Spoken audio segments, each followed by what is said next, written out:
History is lying just beneath the surface, waiting for the right moment to reveal its secrets. From forgotten scrolls to entire cities swallowed by the earth, archaeological discoveries have repeatedly shattered our understanding of the world. Today we explore 30 finds that did far more than fill museums. They fundamentally redefined civilization itself. By the end of this journey, you will see the entire human story in a completely new light. How could a single stone slab unlock the language of the pharaohs, and what mysterious purpose did a collection of ancient batteries serve? What do you believe is the most important lesson the past can teach us about our future? A soldier's chance find in the Egyptian dust did more than uncover a rock. It gave a voice back to the silent. The Rosetta Stone's true magic lay not in its composition, but in its repetition. The same decree was carved in 3 distinct scripts: ancient Greek, the common Demotic, and the majestic, mysterious hieroglyphs. For centuries, hieroglyphs were considered a kind of sacred art, a collection of beautiful but impenetrable pictures. The stone presented a parallel text, a linguistic bridge where a known language could be used to cross into the unknown. A young French scholar named Jean-François Champollion became obsessed with this puzzle.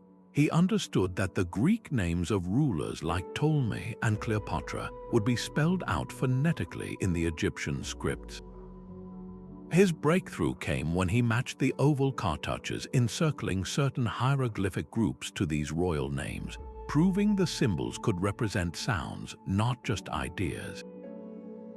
This was the cipher, the key turning in a lock that had been sealed for over 1,000 years. Suddenly, the entire narrative of ancient Egypt, from its tax records to its epic poetry, from its prayers to its accounts of daily life, began to pour forth. We could finally hear their stories in their own words. This single slab of stone taught us a profound lesson about cultural memory. It proved that no civilization is ever truly lost, only waiting for the right key to be found. And as archaeologists soon discovered, other ancient peoples had left behind their own cryptic messages, waiting for their own Champollion. That single key had unlocked a language, but the next great discovery would unlock a vision of unimaginable splendor. The Valley of the Kings held its breath in 1922 as Howard Carter carefully made a small hole in a sealed doorway. Holding a candle to the opening, he was asked if he could see anything. His reply was one of stunned awe. Yes, wonderful things. He was gazing into the antechamber of the tomb of the boy King Tutankhamun, a space frozen in time for over 3,000 years. This was not a plundered crypt, but a perfect time capsule of golden opulence. The world had never seen anything like it. There were chariots overlaid with gold, statues of deities with inlaid eyes, ornate chests, and alabaster vessels. And at the heart of it all, the most iconic artifact of the ancient world, the solid gold death mask of Tutankhamun, a masterpiece of craftsmanship that captured the serene, youthful face of a pharaoh for eternity. This discovery was revolutionary because it was pure, untouched by the hands of later grave robbers. It gave archaeologists their first complete blueprint of a royal pharaoh's burial, a detailed snapshot of the rituals, wealth, and complex beliefs surrounding the journey to the afterlife. The global phenomenon of Egyptomania exploded, with Tutankhamun's curved beard and striped headdress influencing everything from architecture to fashion. The treasures proved that this was no primitive society, but a culture of immense sophistication, artistic genius, and a deep, intricate piety focused on eternity. They showed a civilization that invested its greatest skills and resources into preparing for the world to come, a belief so powerful it would preserve their legacy for millennia. This glimpse into golden splendor paved the way for our understanding of even older empires, where not just tombs, but entire cities of clay tablets held the secrets of civilization's cradle. While the treasures of Tutankhamun spoke of the afterlife, another discovery gave voice to the very beginnings of human thought. In the dusty ruins of Nineveh, the ancient capital of the Assyrian Empire, archaeologists unearthed something far more enduring than gold, a library. But this was no ordinary collection. Assembled by the scholarly king Ashurbanipal in the 7th century BCE, it was the world's first systematically organized library, a fortress of wisdom housing over 30,000 clay tablets inscribed with the intricate marks of cuneiform script. Imagine walking through halls where every tablet had its designated place, a vast repository of an entire civilization's knowledge, carefully categorized and preserved. This was a time capsule of Mesopotamian intellect, safeguarding everything from epic literature to advanced medical texts and celestial observations. The most famous of these works was the Epic of Gilgamesh, a breathtakingly ancient story that explores friendship, the quest for immortality, and a great flood narrative that echoes through other cultures. Finding this epic was like discovering that humanity's oldest stories were already asking the same profound questions we grapple with today. But the library's significance goes far beyond a single poem. It provided irrefutable proof that complex literature, scientific inquiry, and legal scholarship flourished in Mesopotamia centuries before the Golden Age of Greece, completely rewriting the timeline of intellectual history. This was not a culture merely concerned with survival or conquest. It was one that made the preservation of knowledge a cornerstone of its empire. King Ashurbanipal understood that true power lay not just in military might, but in controlling the written word, in safeguarding the collective memory of his people. His library set a powerful precedent, a model for the great centers of learning that would follow. It reminds us that our own digital archives and libraries are the direct descendants of this ancient Assyrian vision, a testament to the timeless human drive to gather, organize, and pass on what we know. This foundational urban center of knowledge paved the way for other great cities, whose own stories were waiting to be unearthed from the very earth itself. But a city does not need pyramids or golden masks to prove its greatness. In the dry plains of modern-day Pakistan, the earth gave up the ruins of Mohenjo-Daro, a metropolis so meticulously planned it seems to defy its own age, which stretches back to 2500 before the Common Era. Here, archaeologists of the 1920s did not find towering monuments to gods or kings. Instead, they uncovered the blueprint for modern urban life itself. The city was arranged in a precise grid of wide, straight streets, with entire neighborhoods dedicated to crafts and residential living. Most astonishing was the water and sanitation network, a complex system of drains, wells, and indoor baths that served its citizens, making it one of the first known cultures to prioritize public health on such a grand scale. The Great Bath, a large, waterproofed pool at the city's heart, suggests a community focused on collective ritual and cleanliness. The absence of grandiose palaces or vast royal tombs presents a fascinating mystery. Was this a society where power was distributed more evenly, or did its rulers express their authority in ways we have yet to understand? Small, beautifully crafted artifacts like the famous dancing girl, a confident bronze figure, and the serene, bearded sculpture known as the Priest King whisper of a rich cultural and spiritual life, even if its full story remains just out of reach. Mohenjo-Daro forces us to completely rethink the cradle of civilization. It stands as a powerful peer to Egypt and Mesopotamia, proving that urban sophistication did not have a single birthplace. The genius of its anonymous planners challenges our very definition of advanced society.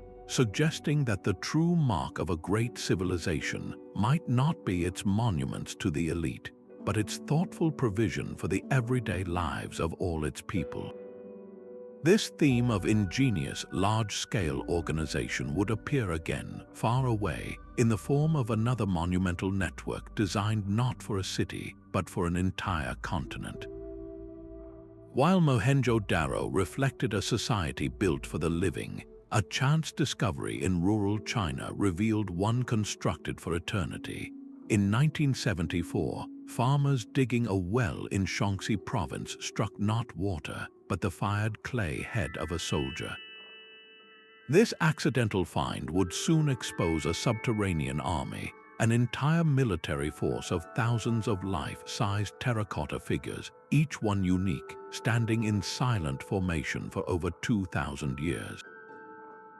This was the eternal god for Qin Shi Huang, the first emperor to unify China. The sheer scale of the project is staggering. It is estimated that over 7,000 soldiers, along with horses and chariots, were created, each with distinct facial features, hairstyles, and armor, representing an astonishing feat of mass production and individualized artistry. No two faces are exactly alike. The army was a manifestation of absolute power, a testament to the immense resources and organizational genius the emperor could command. It also spoke to his deep paranoia, a belief that he would need this formidable force to protect his reign in the afterlife. For historians, the discovery was a priceless window into the military technology, tactics, and spiritual beliefs of the Qin dynasty. The arrangement of the troops in precise battle formations with archers, infantry, and cavalry provides a complete picture of ancient warfare. The entire complex, which remains only partially excavated, is a profound statement on the human desire for legacy. It shows a ruler so determined to project his power beyond death that he mobilized an entire civilization's workforce for decades to build his silent, eternal garrison. This monumental effort to conquer mortality through clay and fire finds a strange parallel far across the globe, where another ancient people sought to understand the cosmos itself by carving their knowledge into the desert floor. A shepherd boy chasing a stray goat along the cliffs of the Judean desert had no idea he was about to stumble into one of the greatest textual discoveries of all time. His tossed pebble disappearing into a high cave opening would lead to the unearthing of the Dead Sea Scrolls. Inside those dry, hidden chambers were not treasures of gold, but something many would argue was far more precious: ancient jars containing fragile manuscripts of leather and papyrus. These were not just any old texts, they were a library preserved by the arid desert air for 2,000 years, a collection of ancient Jewish religious works dating from the 3rd century before the Common Era to the 1st century of the Common Era. For the first time, scholars held in their hands the oldest known copies of the Hebrew Bible, texts like the Book of Isaiah that were 1,000 years older than any previously known version. The impact was seismic. When compared to the medieval manuscripts scholars had relied upon, these ancient scrolls revealed an astonishing textual stability, proving that the core of these sacred writings had been transmitted with remarkable care over a vast expanse of time. But the scrolls offered more than just confirmation. They revealed a world of startling diversity. Alongside the biblical books were previously unknown sectarian writings, rules for a community, interpretations of law, and vivid apocalyptic visions. This was not a monolithic faith, but a landscape of vibrant and often competing Jewish beliefs and practices, a rich tapestry of thought that formed the very soil from which rabbinic Judaism and Christianity would later grow. The scrolls provided an indispensable historical context for the New Testament, illuminating the ideas and the language that were in the air during a pivotal era. They proved that the evolution of faith is not just a matter of theology, but a story written on physical objects, a narrative we can trace through the brittle, ink-stained fragments left behind by long-vanished communities. The desert had safeguarded a conversation that shaped half the world, a reminder that sometimes the most powerful forces in human history are not forged in metal, but inscribed on delicate parchment, waiting in silence for the right moment to speak again. The same desert that preserved sacred texts also witnessed a force of nature that could perfectly encapsulate an entire way of life. In the year 79 of the Common Era, the bustling Roman towns of Pompeii and Herculaneum were not buried by slow accumulation of sand, but instantly frozen by the catastrophic eruption of Mount Vesuvius. This was not a gentle preservation, but a violent act of sealing, a geological snapshot of a single, ordinary day that became the last day. For centuries, the towns lay forgotten, their stories and streets hidden beneath a deep, hardened layer of volcanic material. When systematic excavation began in the 1700s, the world was presented with a miracle of a most tragic kind. Archaeologists did not find just ruins, they found a living city paused mid-breath. They walked along stone-paved streets grooved by chariot wheels, entered homes with frescoes still bright on the walls, and discovered shops with carbonized loaves of bread left in the ovens.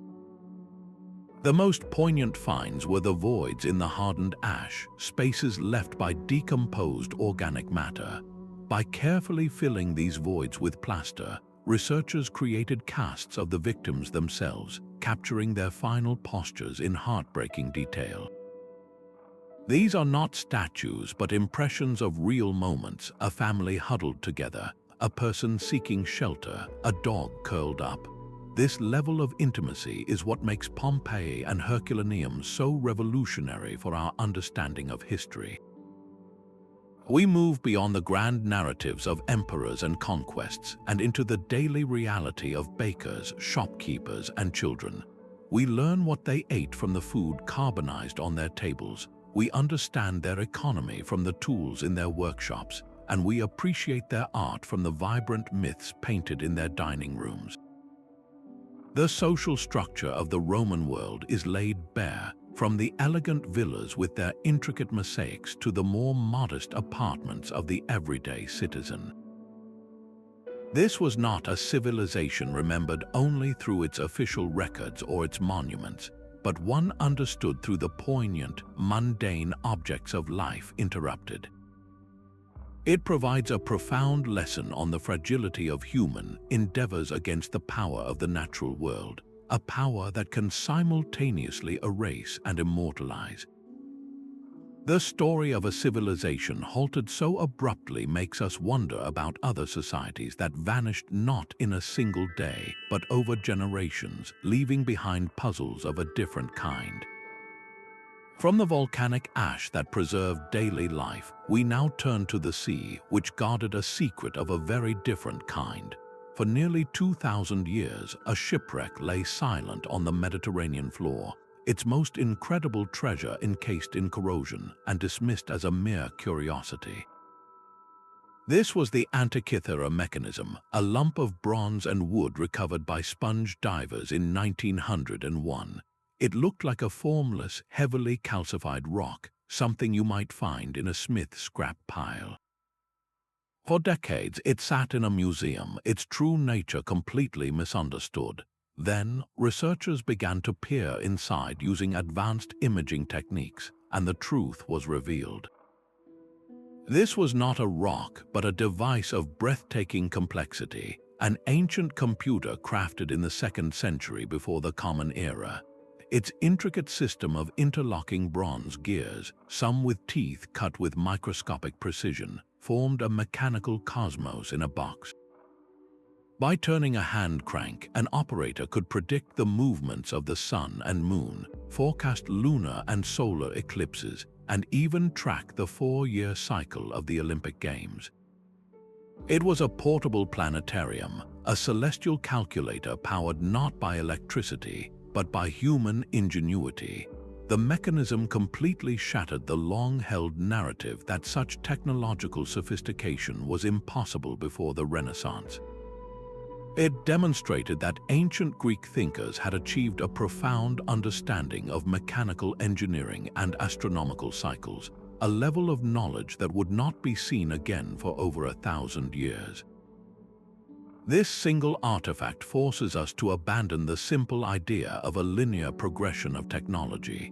It stands as a stark reminder that knowledge can reach incredible peaks, only to be lost for centuries, waiting to be painstakingly rediscovered. The very existence of such a sophisticated device hints at a wider, lost world of ancient innovation.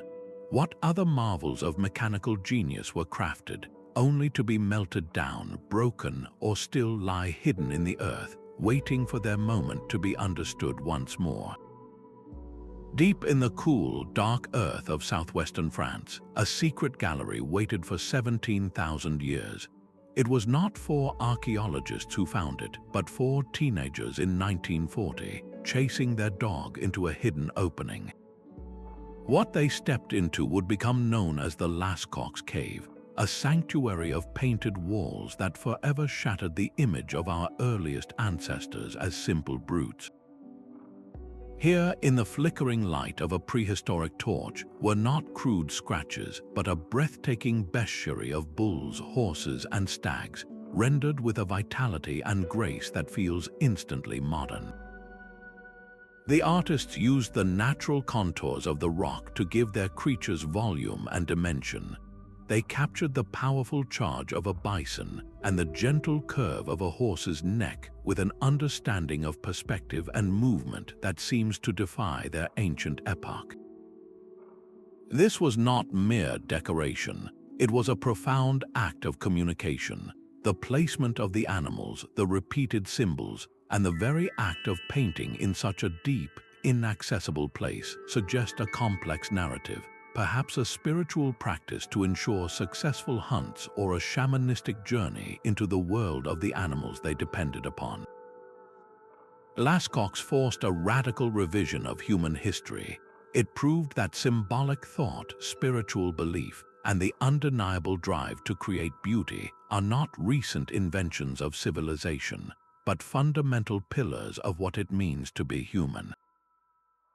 These artists, living in an Ice Age world, possessed the same cognitive capacity for abstraction and expression that we do today. Their work pushes back the timeline for complex culture by millennia, transforming our understanding of the Paleolithic mind from one of mere survival to one rich with inner life and ritual. Standing before these images, we are not looking at primitive doodles. We are reading humanity's first great novel, written in ochre and charcoal on a stone canvas. It makes you wonder what other masterpieces of early human expression still lie hidden in the silent dark, waiting for another chance encounter to bring their stories back to light. For centuries, the tale of Troy lived only in the pages of Homer's Iliad, a magnificent epic of heroes, gods, and a legendary war fought over the most beautiful woman in the world. It was a story so grand it seemed it could only be a myth, a poetic fantasy with no place in the real world. That all changed in the 1870s when a man named Heinrich Schliemann became obsessed with proving the poets right. He was not a trained archaeologist, but a wealthy and determined businessman who believed the legends were a map. His compass was the ancient text itself, and it led him to a large mound in Hisarlik, Turkey. What he began to uncover there would send shockwaves through the academic world. He found not one city, but many, built layer upon layer over thousands of years.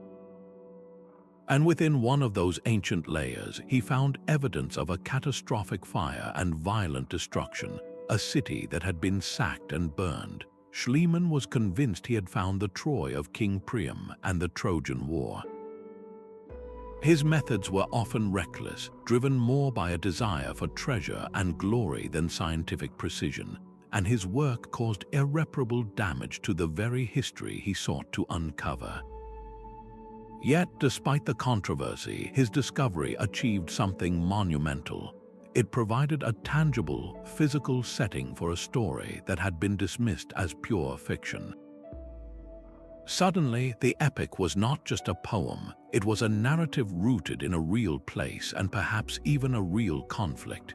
The unearthing of Troy built a permanent bridge between the worlds of literature and archaeology. It taught us that myths are not merely inventions but can be echoes of distant historical events, passed down through generations and embellished by time. This revelation encourages us to look at other legendary sites, from the labyrinth of the Minotaur to the golden city of El Dorado, with a new sense of possibility. If a city of legend could rise from the soil of Turkey, what other forgotten worlds are waiting just beneath the surface of our oldest stories? High on the arid plains of southern Peru, the desert floor itself becomes a canvas for the inexplicable. Stretching for miles across the Pampa Colorada are the Nazca lines, a breathtaking collection of geoglyphs so vast they seem to belong to the realm of gods, not humans. Created by the Nazca culture over a 1,000-year period, these are not small carvings but gigantic renderings of a hummingbird, a spider, a monkey, and intricate geometric shapes, some stretching over 1,000 feet long. Their true majesty is only revealed from the air, a perspective the creators themselves could never have physically achieved. This is the core of the mystery, a riddle written on the land itself. Why would a people invest such immense communal effort into art they could never fully see? The construction itself was a feat of simple genius, involving the careful removal of the dark, sun-baked surface stones to reveal the lighter-colored soil beneath, creating stark, enduring contrast. The precision with which these lines were laid out, maintaining perfect proportions over such immense distances without the aid of modern technology, speaks to a sophisticated understanding of geometry and surveying. The purpose of these desert drawings has fueled endless debate. Were they a colossal astronomical calendar, their forms aligned with celestial bodies to mark seasons and cycles? Could they have been sacred pathways, walked by priests during rituals to invoke life-giving water from the parched earth? Perhaps they were messages or offerings to deities who resided in the sky, a form of communication with the divine meant to be seen from above. The lines challenge our most basic assumptions about the Nazca and pre-Columbian South America as a whole. This was not a society focused solely on survival, but one capable of organizing large-scale, long-term projects that served a profound, likely spiritual need. They demonstrate a unified cultural vision that spanned generations, a shared belief powerful enough to coordinate the labor of countless individuals for a purpose that remains just beyond our grasp. The Nazca lines are a permanent monument to human wonder, a reminder that ancient peoples often measured their achievements not in practical terms, but on a scale that touched the heavens, leaving behind puzzles that continue to pull our gaze downward, even as they compel us to look up. High on a knife-edge ridge in the Peruvian Andes, shrouded in cloud forest, a city of stone defied the mountains themselves. It was here in 1911 that explorer Hiram Bingham, guided by local villagers, first laid eyes on the breathtaking terraces and granite structures of Machu Picchu. The world had forgotten this place, but the jungle had not reclaimed it, leaving a pristine archaeological jewel.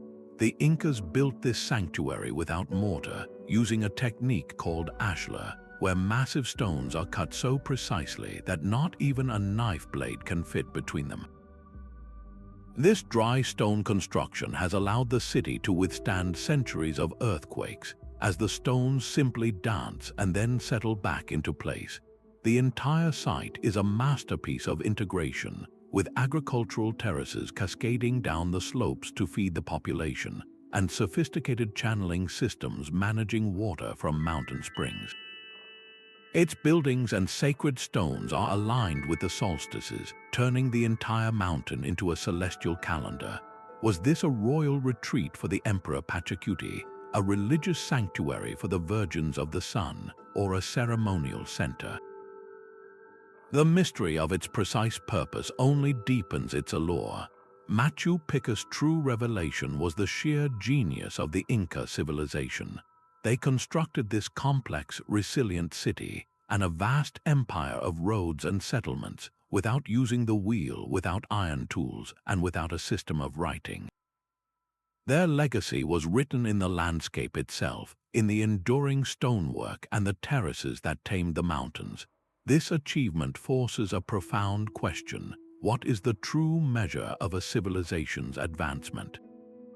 Machu Picchu stands as an eternal symbol of indigenous American ingenuity, proving that human greatness can be built not through the technologies we assume are necessary, but through an unparalleled understanding of the environment and a collective will to shape the world.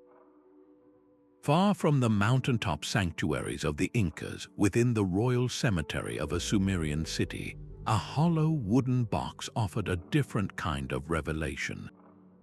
This was the Standard of a masterpiece of Mosaic art crafted around 2,500 years before the Common Era.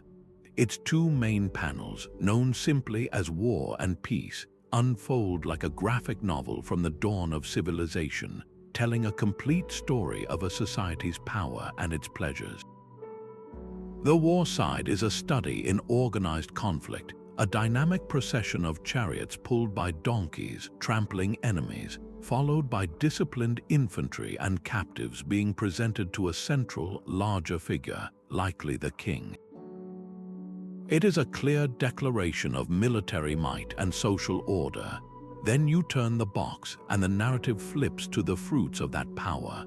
The peace panel depicts a grand banquet with a ruler and his guests feasting while being entertained by a musician with a lyre. Below them, a line of attendants brings in tribute, from livestock to valuable goods, illustrating the wealth that flowed into the city.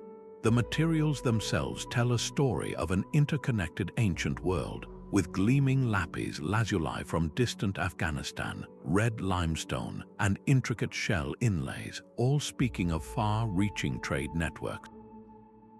Before this discovery, the Sumerians could be viewed as abstract administrators, the inventors of writing and bureaucracy. The Standard of gave them a face, ambitions, and a clear social structure.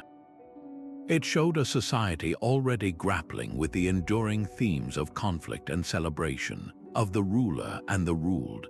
This was not just a work of art, it was a complex political statement, a testament to a culture that understood its own identity and knew exactly how to display it. It proves that even the earliest urban civilizations were not just about survival, but about defining what it meant to live a life of order, ritual, and power. The silent, acidic waters of northern Europe's peat bogs held a different kind of time capsule, not of gold or cities, but of human lives suspended in startling intimacy. Across the wetlands of Denmark, Ireland, and the United Kingdom, hundreds of ancient individuals have been found, their bodies transformed by the unique chemistry of the bog into leathery effigies of themselves. These are the bog bodies, and their preservation is so complete that we can look upon the face of a man who lived 2,000 years ago and see the stubble on his chin, the wrinkles on his brow, and the rope still coiled around his neck. The Toland man, discovered in Denmark, appears so peaceful in his repose he could be sleeping, yet the cause of his death is unmistakably violent. Similarly, Lindo man from England shows evidence of a brutal end. These were not casual burials. The nature of their passing, often involving multiple methods, points towards practices that scholars interpret as ritual sacrifices or harsh judicial executions. They may have been offerings to powerful deities, a desperate attempt to appease forces beyond human control in the Iron Age world. What makes these finds so profoundly moving and unsettling is the personal connection they forge across the millennia. Scientists can analyze the contents of their final meals, learning what a person ate hours before their death, from simple grains to traces of mistletoe, hinting at sacred rituals. We learn about their health, their diet, and the physical hardships they endured. These individuals are not abstract concepts or skeletons in a textbook. They are people with faces we can look upon, forcing a quiet, sobering confrontation with the reality of our ancestors' lives, their beliefs, and the sometimes harsh realities of their world. This remarkable natural mummification, born from the cold, oxygen-free embrace of the peat, offers a uniquely personal window into a past that is both familiar and profoundly alien. It is a reminder that history is not just about grand events, but about individual stories forever preserved in the quiet, dark earth. The cool, dark soil of an Austrian riverbank held a secret for 25,000 years. In 1908, a worker's shovel struck not a rock, but a small, rounded form of oolitic limestone, no larger than your hand. This was the Venus of Willendorf. She is not a portrait in the modern sense, but a powerful concentration of form with her enormous, pendulous breasts, a round, full belly, and explicitly carved vulva. Her face is obscured by what might be braided hair or a woven cap, her feet tapered, suggesting she was meant to be held, not stood upon. In a world of constant movement and uncertainty, this figurine speaks to the most fundamental human concerns, survival and the continuation of life. She is widely seen as a profound symbol of fertility, a representation of a mother goddess, or an ideal of health and abundance in an environment where both were fragile. Her very portability is a clue, a sacred object carried by nomadic people, a tangible source of comfort, power, and spiritual connection across a vast and challenging landscape. She challenges our contemporary ideals of beauty, forcing us to set aside modern sensibilities and understand that for her creators, this form represented the ultimate success, the source of life itself. The Venus of Willendorf is a direct line into the Ice Age mind, proving that the first glimmers of spirituality were intimately tied to the mysteries of creation and the deep, universal reverence for the divine feminine. This small, enigmatic figure, held in the palm of a hand, opens a vast window onto a world where art was not decoration, but a vital force, a prayer carved in stone for the continuation of all things. While a small statue embodied the spiritual life of nomadic peoples, an entire city was rising on the other side of the world.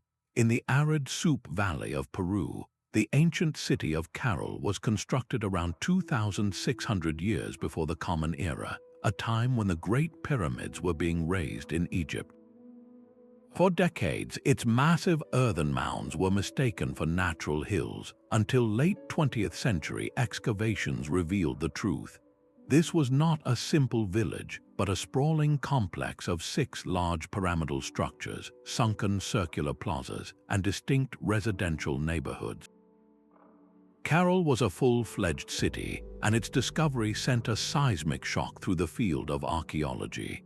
It proved that urban civilization in the Americas was not a late development, but a parallel phenomenon, emerging completely independently at the same time as its Old World counterparts. The most startling aspect of Caral is what it lacks. Researchers have found no weapons, no defensive walls, and no evidence of warfare. Instead, the city's layout, with its grand public architecture and intricate irrigation systems, points toward a society governed by shared beliefs and collective labor, likely a peaceful theocracy where religious leaders coordinated a society built on cooperation. This stands in stark contrast to the often war-torn narratives of Mesopotamia and other early civilizations. The people of Caral developed complex social organization, monumental construction, and advanced agricultural techniques without any blueprint from across the oceans. Their achievement completely dismantles the old diffusionist theory that civilization was a single invention that spread from one source. Caral forces us to accept a more profound and exciting truth, that the human drive to build, organize, and create is a universal spark, capable of igniting civilization in multiple cradles across the globe. This independent innovation in the Andes laid a foundation that would one day culminate in the empire of the Inca, proving that the New World story was every bit as ancient and ingenious as the old. That same human desire for legacy, so vividly displayed in the tombs of emperors, found a different expression in the misty soil of England.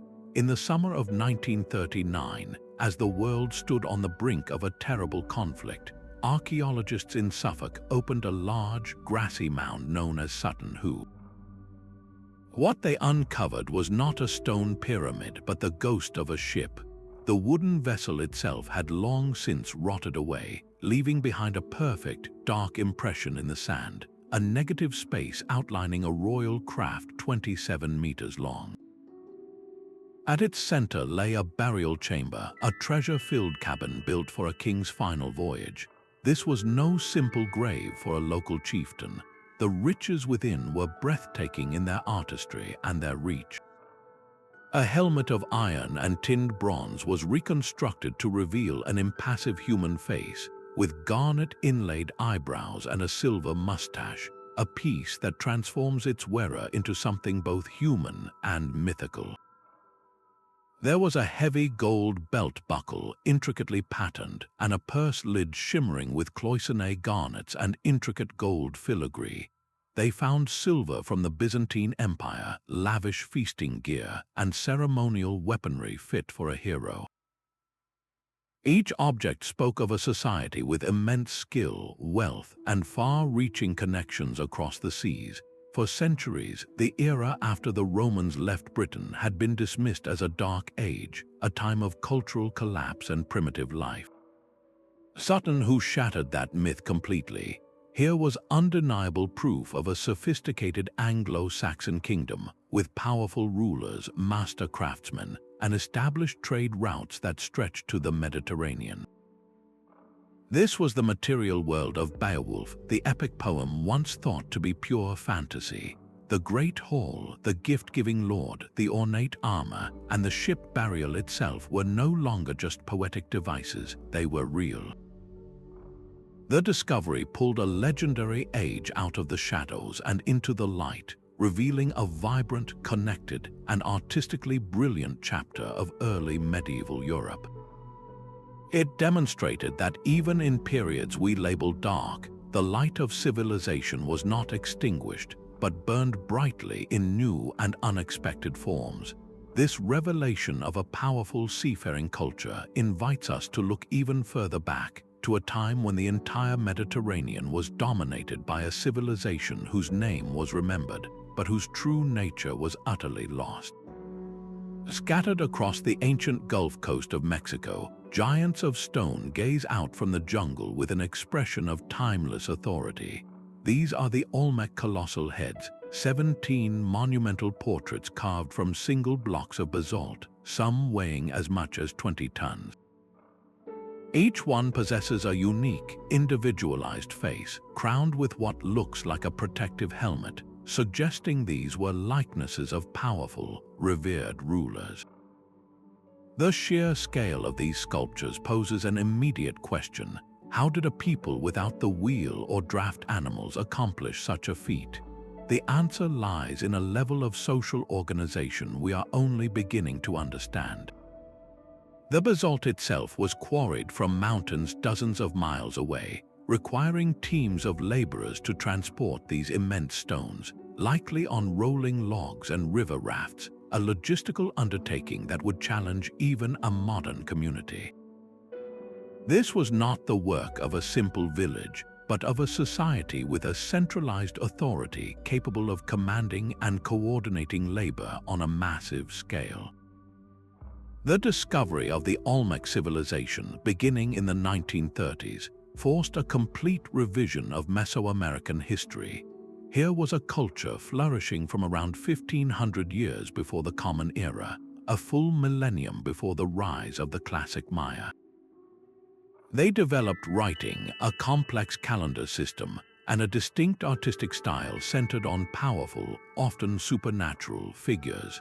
The Olmec were not just another early society, they were the foundational culture, the mother culture from which so many later Mesoamerican traditions in art, governance, and religion would spring. These stoic giants are more than just portraits, they are the birth certificate of kingship in the Americas, marking the moment when individual leadership became monumental, permanently carved in stone for the ages. They stand as a silent testament to the universal human impulse to project power and ensure a legacy that outlasts a single lifetime. While the Olmec heads embodied the monumental power of rulers, another civilization was building monuments to a different kind of authority entirely, the power of the written word. In the heart of the ancient city of Ephesus, the Library of Celsus was not merely a building, it was a statement carved in marble. Its majestic two-story facade, painstakingly rebuilt in the 1970s from its original ruins, still commands the city's main street, a breathtaking vision of columns, niches, and statues. This was far more than a repository for scrolls. It was one of the largest libraries of the ancient world, designed to hold 12,000 volumes, and it served a dual purpose as the final resting place for its founder, the Roman senator Tiberius Julius Celsus Pulminus. His sarcophagus lay directly beneath the ground floor, a profound fusion of intellectual legacy and personal immortality. The architecture itself spoke a universal language of power and prestige. The four female statues personifying the virtues of wisdom, knowledge, intelligence, and valor were not just decorations, they were the ideals upon which the entire institution was founded. This library perfectly captures the fusion of Greek intellectual tradition with the sheer organizational might of the Roman Empire. It declared that a truly great civilization does not just conquer lands, it also conquers ignorance. Knowledge was not a private pursuit but a public good, a civic virtue worthy of the grandest architectural expression. In a world without digital storage, this building was a server farm of human thought, a physical assertion that preserving the ideas of the past was as crucial to a society's strength as its armies or its treasury. The Library of Celsus creates a direct and powerful bridge between their world and our own, reminding us that our own universities, libraries, and digital archives are the direct descendants of this same ancient conviction that to build a future, you must first safeguard the knowledge of the past. A child's innocent gaze saw what the eyes of trained scholars refused to accept.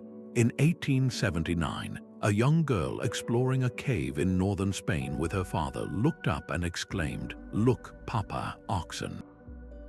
On the ceiling above her, rendered in stunning shades of red and black, was a herd of colossal bison, some standing calmly, others seeming to charge across the rock, their muscles tensed and coats shimmering with a vitality that felt utterly immediate. These were the polychrome bison of the cave of Altamira. When the amateur archaeologist Marcelino Sanz de Sochuola brought experts to see the paintings, he was met not with wonder but with scorn. The scientific establishment of the era was adamant. Such sophisticated, vibrant art could not possibly be the work of primitive cavemen. The very idea was an affront to their understanding of human progress. For decades, Altamira was dismissed as an elaborate modern forgery, a cruel hoax meant to embarrass the academic world. It took years of accumulating evidence from other sites and a shift in scientific mindset before the truth was finally accepted. This was not a fake, it was a gallery of masterpieces from the Upper Paleolithic, created roughly 36,000 years ago. The artists of Altamira were not crude doodlers, they were geniuses who used the cave itself as a partner in their work. They studied the natural bulges and contours of the limestone ceiling, incorporating them into the bodies of their animals to create a breathtaking three-dimensional illusion, a form of anatomical realism that would not be seen again for millennia. They ground minerals like ochre and manganese to create a rich palette of pigments, which they applied with brushes, their fingers, or by blowing the paint through hollow bones to create soft, airbrushed effects. The authentication of Altamira was a quiet revolution. It forced a painful but necessary re-evaluation of our own cognitive evolution. It proved that the capacity for complex symbolic thought, for observing nature with a keen eye and translating it into powerful spiritual art, was not a recent development in humanity's story. It was there, fully formed, at the very dawn of our cultural awakening. This was humanity's first Sistine Chapel, setting a bar for artistic achievement so high. It makes you wonder what other expressions of ancient genius we have yet to recognize, simply because we were not prepared to see them. The true legacy of Uruk is not measured in the size of its walls, but in the small, damp clay tablets pressed by its ancient clerks. This sprawling city in southern Mesopotamia, with its massive ziggurat and bustling population, faced a problem of pure scale. How could its rulers manage the flow of grain, livestock, and textiles through its storehouses and temples? The solution was not a grander monument, but a system of marks. The earliest cuneiform tablets are not epic poems, they are ledger books, simple lists of goods, quantities, and names. A picture of a barley stalk meant barley, a head of an ox represented the animal itself. Over time, these pictographs became more abstract, pressed into the clay with the wedge-shaped end of a stylus, creating the distinctive script we call cuneiform. This was the moment humanity crossed a threshold, the transition from prehistory into recorded history. The invention of writing, it turns out, was born from bureaucracy, a tool for accountability in a world growing too complex for memory alone. This practical innovation, however, carried a revolutionary side effect. It allowed information to escape the fragile confines of the human mind and travel across both time and distance. A king's decree could be read in a distant province years later, a merchant's contract could be enforced, and a complex set of laws could be standardized and displayed for all to see. The discovery of Uruk and its archaic texts fundamentally redefined the trajectory of civilization. It proved that the ability to record and retrieve data is the bedrock upon which all complex societies are built. Without this tool, the great empires, legal systems, and vast libraries of the ancient world would have been impossible. The humble accounting tablet was the seed from which all of written human history would grow. A sheet of beaten gold, lifted from the dust of a royal tomb, gave a face to a legend. When Heinrich Schliemann uncovered the death mask in the citadel of Mycenae, he was certain he was gazing upon the heroic features of King Agamemnon himself, the leader of the Greek forces in the Trojan War. He famously telegraphed, "I have looked upon the face of Agamemnon." Later scholarship would determine the mask was from an earlier time, likely belonging to an unknown ruler who lived centuries before the era of the Trojan conflict. Yet the name stuck, and for good reason. The Mask of Agamemnon became an instant icon, a tangible link to the world Homer had sung about. The mask itself is a masterpiece of ancient metallurgy. Crafted from a single sheet of gold using the repoussé technique, it was meticulously hammered from the reverse to raise the serene, distinctive features of a bearded warrior. The detailed eyebrows, the thin lips, the perfectly shaped ears. This was not a generic symbol, but a portrait intended to capture the individuality and authority of a specific king for eternity. Its discovery within Grave Circle A, a royal burial ground inside the city walls, was part of a larger revelation. Here, alongside the mask, were swords inlaid with gold, intricate jewelry, and other treasures of staggering wealth. These finds proved that Mycenae was not a backwater. but the center of a powerful, wealthy, and sophisticated palatial culture that dominated Greece in the late Bronze Age. The shadowy figures of Homer's epics were suddenly real. They were kings who commanded vast resources, artisans capable of breathtaking artistry, and warriors who lived in fortified palaces. This was the historical bedrock upon which the legends of the Iliad were built. The mask did more than adorn a king in death. It unveiled the golden, powerful origins of Greek civilization itself, proving that its roots stretched back into a truly heroic age.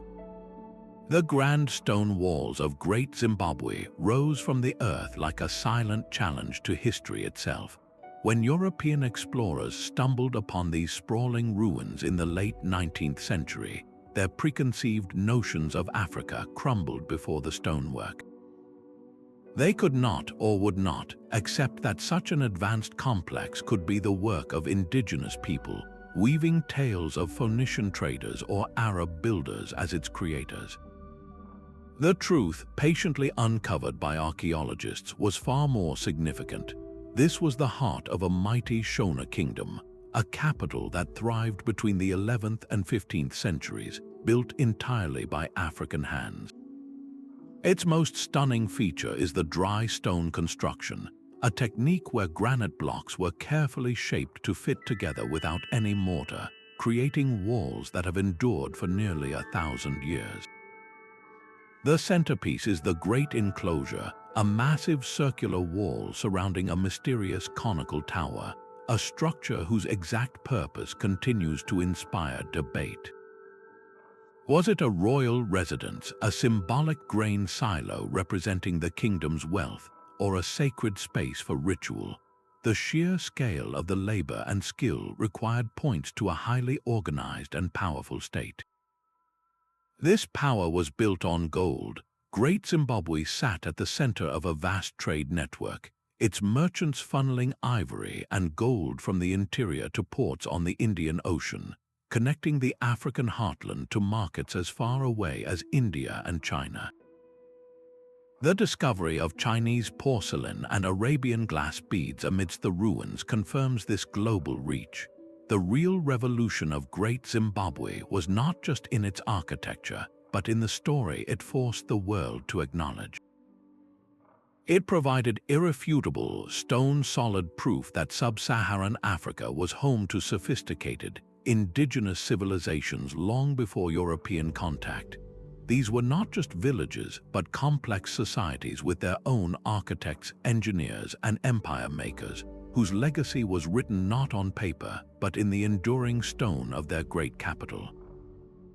This revelation was a pivotal step in decolonizing history, reclaiming a narrative of African achievement and autonomy that had been deliberately obscured. It stands as a permanent reminder that greatness can be built from the very earth when a culture possesses the vision and the will to reach for it. These ancient skulls from the hills of Georgia tell a story of a journey that rewrites our own. The 5 individuals discovered at Dmanisi were not just old, they were revolutionary, dating back 1.8 million years.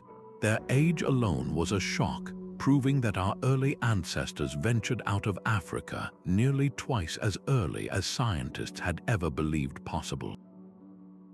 But it was their physical appearance that truly upended the human family tree. Each skull displayed a unique mosaic of features, some primitive and robust, others more graceful and modern. One individual, an elderly male who had lost all but one of his teeth, showed evidence of being cared for by his group, a poignant glimpse into the origins of compassion.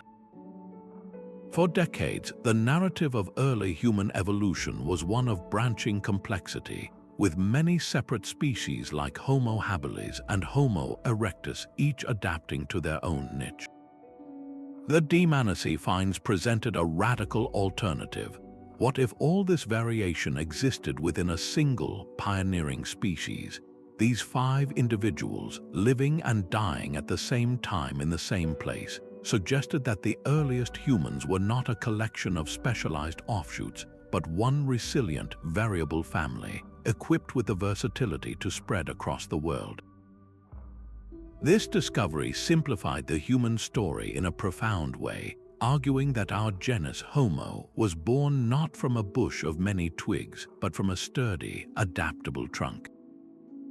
It painted a new picture of our ancestors not as timid apes clinging to a familiar continent, but as bold explorers capable of adapting to new environments from the savannas of Africa to the forests of Eurasia. Their bones are a powerful testament to the idea that diversity and flexibility have been the keys to our survival from the very beginning. Every new fossil is a sentence added to the epic of human origins, and the Dmanisi skulls forced us to go back and rewrite the entire first chapter.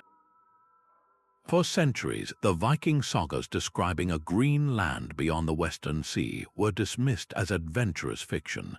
Then, in 1960, a Norwegian explorer and his wife followed the clues in these ancient texts to a small, windswept cove at the northern tip of Newfoundland. There, at Elance Aux Meadows, they found what everyone else had missed, the faint but unmistakable outlines of a Norse village. The remains of 8 structures, built from sod and timber in the classic Viking style, were identical to farms back in Iceland and Greenland. Radiocarbon dating confirmed the impossible. This settlement was established around the year 1000 of the Common Era, nearly 500 years before Christopher Columbus set sail.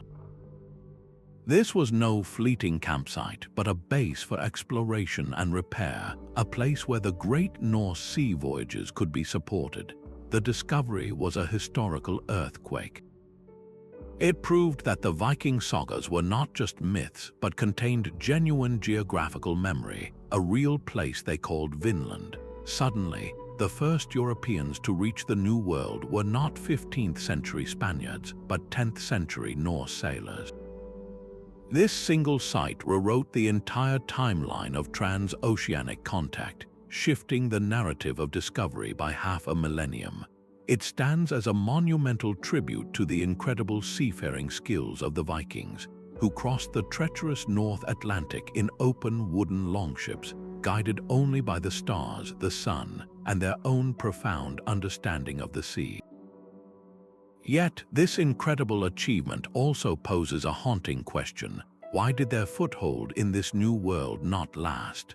The settlement was abandoned after only a few decades, likely due to the immense logistical challenges and the great distance from their homelands. Elance Aux Meadows is a powerful reminder that a discovery, no matter how monumental, is only the beginning of the story, and that lasting connection requires more than just a single, brave crossing. A narrow, winding canyon known as the Sick serves as the only grand entrance to this hidden city.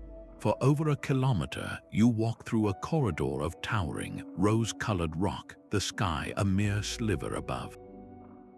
Then, through a final crack in the cliff face, you glimpse it, the facade of Al-Kosne, the treasury, glowing as if lit from within by the sun itself. This was the breathtaking sight Johann Ludwig Burckhardt coaxed from the desert in 1812, reintroducing the lost capital of the Nabateans to the world. But the treasury was merely the first act in a city of countless wonders, all carved directly into the living stone. Petra was not built, it was sculpted. The Nabateans did not merely inhabit this landscape, they transformed it with an artist's eye and an engineer's precision. Their true genius, however, lay not in the ornate tombs and temples, but in their mastery of the one resource most precious in the desert, water. In a region that might see only a few inches of rain a year, they engineered an intricate network of channels, dams, and cisterns that captured every drop. They tamed flash floods and created a reliable public water supply, allowing gardens to bloom and a population of thousands to thrive in the heart of the arid wilderness. This hydraulic marvel made Petra an oasis of commerce and culture, a vital crossroads where the incense trails of Arabia met the silk roads from the east. The city's architecture is a stone scroll of this global exchange, blending the grand columns of Hellenistic Greece with the ornate, monumental scale of Eastern traditions. This was not simple imitation, but a confident synthesis, a statement that Petra was a player on the world stage, fluent in the visual languages of its trading partners. To stand in the canyon today is to witness a profound dialogue between human ambition and the natural world, a testament to the idea that civilization can flourish anywhere, so long as there is the vision to see possibility in the stone and the will to carve it out. That spark of ingenuity found in the desert finds a strange echo centuries later, in a collection of artifacts whose purpose remains one of history's most tantalizing puzzles. Unearthed from the outskirts of Baghdad, these objects are deceptively simple: a clay jar, a copper tube, and an iron rod. But when these components are assembled and the jar is filled with an acidic liquid like vinegar or wine, something remarkable happens. A small but measurable electric current is generated. This is the Baghdad battery, a device that by all accounts should not exist from a period around 2,000 years ago. The immediate question is as obvious as it is thrilling. Did an ancient civilization harness electrical power long before Galvani and Volta gave it a name? The potential uses suggested by researchers are as fascinating as they are debated. Could this current have been used for the subtle electroplating of objects, to deposit a thin layer of gold or silver onto another metal, creating a shimmering illusion of solid wealth? Perhaps it held a more mystical purpose, producing a faint, mysterious tingling sensation during religious rites or medical treatments, a spark of the divine made tangible. Yet many credible voices offer a more mundane explanation, suggesting the jars were simply secure containers for storing precious scrolls, with the metal components acting as inert protective rods. The iron and copper, reacting with an acidic agent that might have seeped in over time, would then have accidentally created the very effect that captivates us today. This is the core of its power, not as a definitive answer, but as a profound question mark. The Baghdad battery challenges our deeply held assumptions about the linear progression of technology. It forces us to consider that ancient minds may have stumbled upon principles whose full potential they could not yet realize, leaving behind only cryptic clues.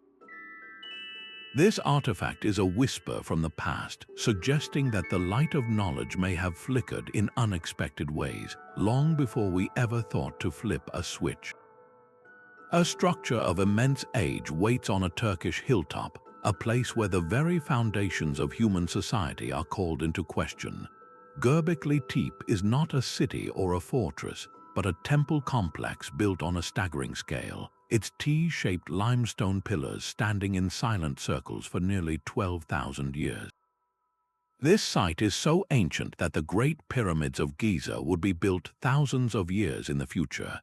The pillars themselves are works of art, covered in intricate carvings of foxes, scorpions, lions, and birds, a menagerie of creatures that held deep symbolic meaning for the people who carved them. This was clearly a place of profound ritual, a spiritual center that drew people from across the region. What makes Göbekli Tepe so revolutionary is not its age alone, but what that age implies. According to the long-accepted story of human progress, it was only after people learned to farm and settled down in villages that they had the surplus time, resources, and social structure to build grand monuments. Göbekli Tepe shatters that narrative completely. It was constructed by hunter-gatherers, people who lived a nomadic life following wild game and foraging for plants. They were not supposed to be capable of this. The coordination required to quarry, transport, and erect these multi-ton pillars speaks of a sophisticated level of social organization, a shared purpose that brought different groups together for a common goal. This turns the traditional theory of civilization upside down. Perhaps it was not agriculture that made religion possible, but the powerful, unifying draw of religious belief and communal ritual that first brought people together in large numbers, creating the need for a more settled, organized way of life. The very desire to build a sanctuary for the spirits may have been the spark that ignited the farming revolution, the catalyst that set humanity on the path to cities and empires. Göbekli Tepe stands as a silent, monumental question mark, forcing us to reconsider the deepest roots of our own civilization and the powerful, invisible forces that first taught us to build together. The frozen soil of a Scottish beach held a board game for kings forgotten for 700 years. In 1831, a storm shifted the sands on the Isle of Lewis, revealing a stone chamber and inside, a silent army of 93 figures. These were the Lewis chessmen, a hoard of gaming pieces carved with astonishing skill from walrus ivory and whale tooth. Each piece is a character, from kings and queens gripping their symbolic regalia to bishops in their vestments and knights astride their sturdy ponies. But it is the warders, the rooks, that capture the imagination most, their shields gripped tightly as they stare out with a distinctly grumpy, almost comical expression, biting the tops of their shields in a gesture of fierce concentration. They are not generic symbols, but a collection of individuals, a gallery of medieval expressions frozen in off-white ivory. Their discovery was a window into a world of cultural fusion. Crafted in the 12th century, likely in a Norse workshop in Norway or Iceland, their style is pure Romanesque art, yet the game of chess itself was a recent import from the Islamic world, traveling through southern Europe before reaching the northern seas. These pieces are proof of a connected medieval world, where ideas and artistry flowed along trade routes that stretched from the caliphates to the Scandinavian kingdoms. They speak of aristocratic leisure in the harsh North Atlantic, of long winter nights spent in halls where strategy and storytelling intertwined. More than mere game pieces, they are a tangible link to the minds of the medieval elite, revealing a human side to a distant era where power was not only won on the battlefield, but also playfully contested on a checkered board. This intimate glimpse into the pastimes of the powerful shows us that even in a world defined by hardship and conflict, the human desire for intellectual challenge and artistic beauty found its place, carved with meticulous care into the tooth of a whale. A vast avenue cuts through the silent city, leading toward a mountain of stone.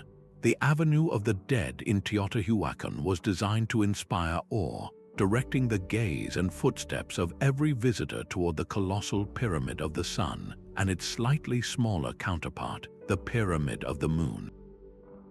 This was not a haphazard collection of buildings, but a meticulously planned urban grid, a sacred landscape built to a divine blueprint. At its peak around 450 years into the Common Era, it was one of the largest cities on Earth, home to over 100,000 people. Yet for all its grandeur, the city holds onto its deepest secrets. We still do not know the true name of this metropolis, or the specific people who first called it home. The name we use today, Teotihuacan, was given by the Aztecs centuries after its mysterious decline, and it means the place where gods were made. The Aztecs believed the sun and moon were born here, and walking the avenue, it is easy to understand why.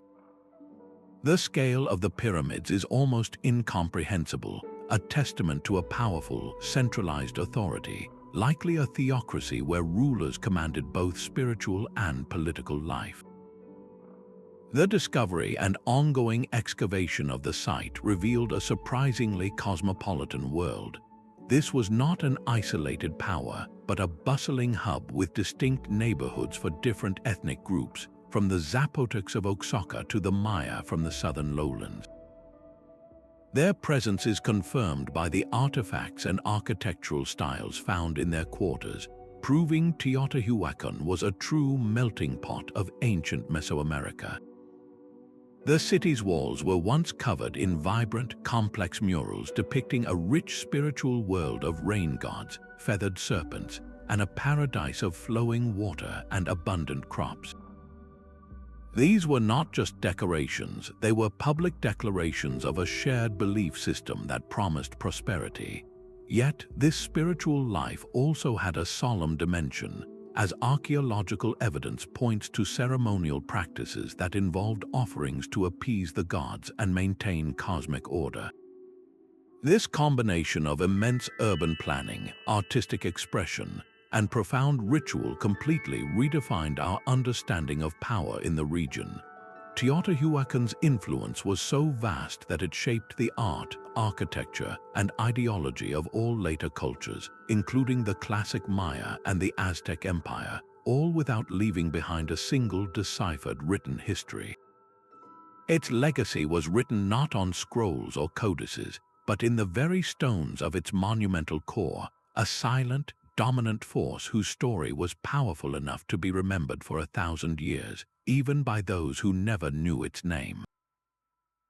From the silent libraries of Ashurbanipal to the towering pyramids of Teotihuacan, these 30 discoveries are far more than museum relics. They are the very bedrock of our understanding, the foundational pillars that support the entire structure of human history.